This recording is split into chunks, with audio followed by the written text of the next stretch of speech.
You know what, Mom, can you please take down that photo of me and Alan? Which picture, sweetie? The wedding photo? We are divorced. We just thought it was a nice memory. Of my failed marriage? Well, the wedding wasn't a failure. Remember the tiramisu? I like that, Alan. Dad, he's my ex-husband. You're supposed to be on my team. He's a nice guy, that's all. I didn't know there were teams. Have you seen any old friends on this visit? Actually, I've been seeing quite a bit of Buddy. Oh, the old beau, huh? I remember you kids were so cute in high school. It's funny how those initial instincts can be so right, you know? I mean, you make all these mistakes along the way, but the world will make sure you end up with the person you're meant to be with. It's good to keep those people in your life.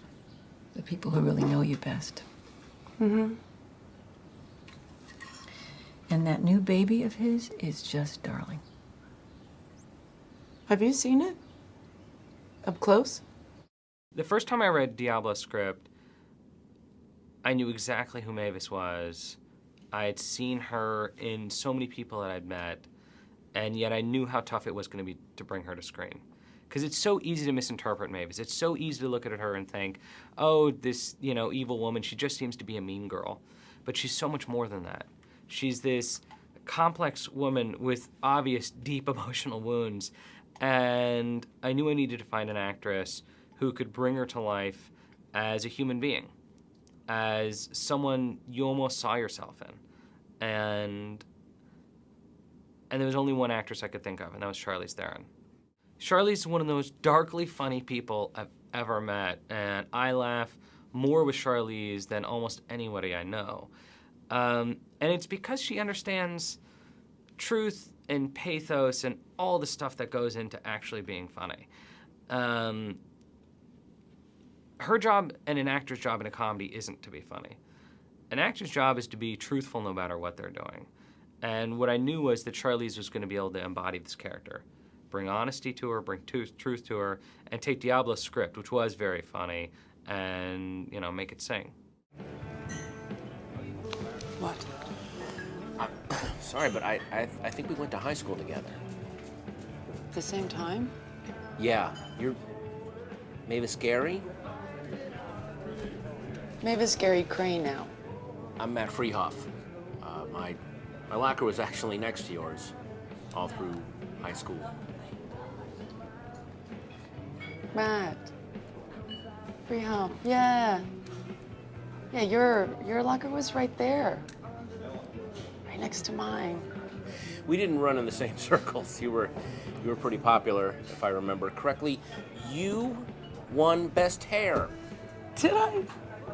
What did you win? I didn't. They usually give out like 15 of those, and only to like the same 5 people. I've been a fan of Patton Oswalt for a long time. I've had a stand-up comedy for a long time. I remember I took a road trip once when I was deeply depressed, and I just listened to his stand-up comedy in loop because it was the only thing I could think of that would make me smile. And I remember emailing him from the road and telling him that, you're helping me right now. And I loved him in Big Fan. And he just seemed perfect for this character. I remember reading the script thinking, God, he'd be really good at this. And I did a table read at my house. And I had Charlize on one side of the table and Patton on the other. And their chemistry was off the charts. I always knew in the back of my brain that this movie was somewhat of a romance. But when I saw the two of them together, I realized, oh, that's exactly what this film is.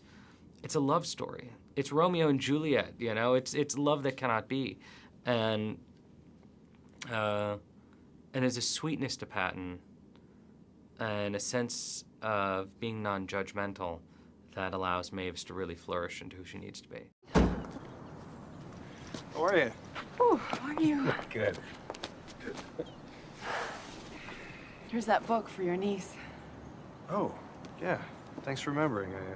I'll send it to her. There's a character in that one that's based on you. What? In the book. I mean, I named him Ashby, but it's so blatantly you. When you read it, it'll be obvious. Hope he's cool. We're not even supposed to do that. We're supposed to stick to this character Bible. Hey. Nice to see you again. You too. Oh. Oh. There it is. adorable. You. Aw. Oh. Aw.